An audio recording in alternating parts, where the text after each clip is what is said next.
जानते, हम एक बात बताना चाहते हैं। चप्पल खोल के मारेंगे, सुनो, जो सुना रहे हैं सुनो, नहीं निकलो, भागो यहां से। मुंह बना रही, भागो। कौन बोला? हम बुलाए हैं। चलिए, विद्यार्थी का कोई कमी है रोशन आनंद को जी? एक आध को एग्जाम्पल देते हैं, नाम नहीं लेंगे, लेकिन एक बात आप जानिए, और ये जानना आपके लिए जरूरी है।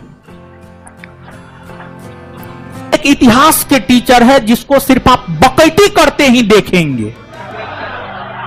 ठीक है, उनका नाम है, लेकिन उनके नेतृत्व में गिना चुना लोग आईएएस बना है, क्योंकि वे स्वयं भी कभी आईएएस की परीक्षा पास नहीं किए हैं।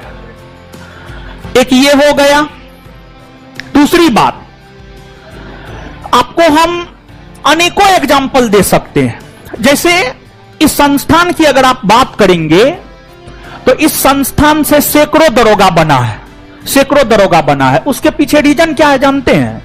रीजन बस यही है कि हम इस परीक्षा को 4 बार क्वालिफाई किए हैं, और जो पढ़ के हम क्वालिफाई किए हैं और जिस तरीका को अपना करके हम क्वालिफाई किए हैं, वही तरीका, वही चीज हम अपने संस्थान में अपनाते हैं। इसी वजह से यहां से सैकड़ों की संख्या में दरोगा बनता है, समझ गए?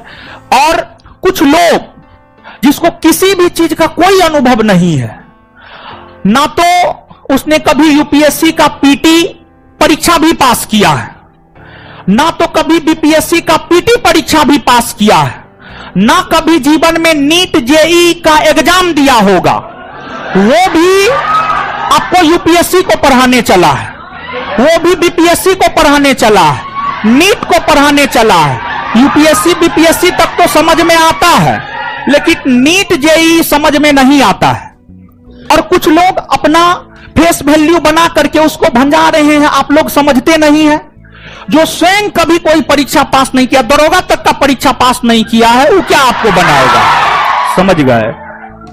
तो अपना तो कभी एगो परीक्षा ने पास किया है, अपना तो हमारा बिहार दरोगा का क्वेश्चन बैंक जाकर के कॉपी कट टेस्ट कॉपी किया है, समझ गए? बीपीएससी में जो है एक बिहार के ही पटना के एक बहुत बड़े जेएनयू के टीचर है, दरोगा में देखिए वो क्या किया, दरोगा में हमारा सब चीज कट पेस्ट कॉपी कर लिया।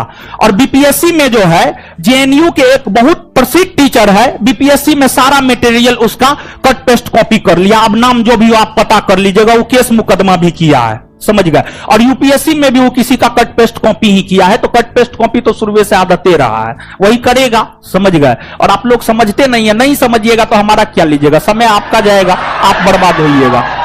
आगे आइए। होती है जो इंटेलेक्चुअल चीजें की होती है, जैसे आप लोग पढ़े लिखे हैं, तो आपको अगर कोई चीज बिना मतलब का कोई बात दूगो बोल देगा ना, तो आप कई जगह जानते हुए भी उसका जवाब चुप हो जाएंगे। समझ में आ गया कि नहीं आ गया? चुप हो जाते हैं, ये होता है, हर जगह पे भी होता है। एक रेस में ना बहुत सारा कुत्ता को दौड़ाया गया, उसी में टेस्ट किया गया कि शेर का स्पीड तेज है कि कुत्ता का। शेर दौड़बे नहीं किया, दौड़ा ही नहीं, कहा कि जब रेस होगी तो बराबरी में दौड़ेंगे, इनके साथ नहीं दौड़ेंगे, नहीं दौड़ाओ। समझ में आ गया कि नहीं? तो समझता अपने आप को भी, जब बिना मतलब के लोग बहस करें ना, उस रेस में आप जाइएगा ही नहीं, बहस कीजिएगा अपने लेवल में। जब इंटेलेक्चुअल बातें होंगी तो ही बिना मतलब का चालू हो गया। जो गांधी जी का 4 आंदोलन का डेट नहीं पता, वो बताता है गांधी जी ने ये किया, क्या आप समझाओगे उसको? यहाँ पर कभी हो सकता है? तो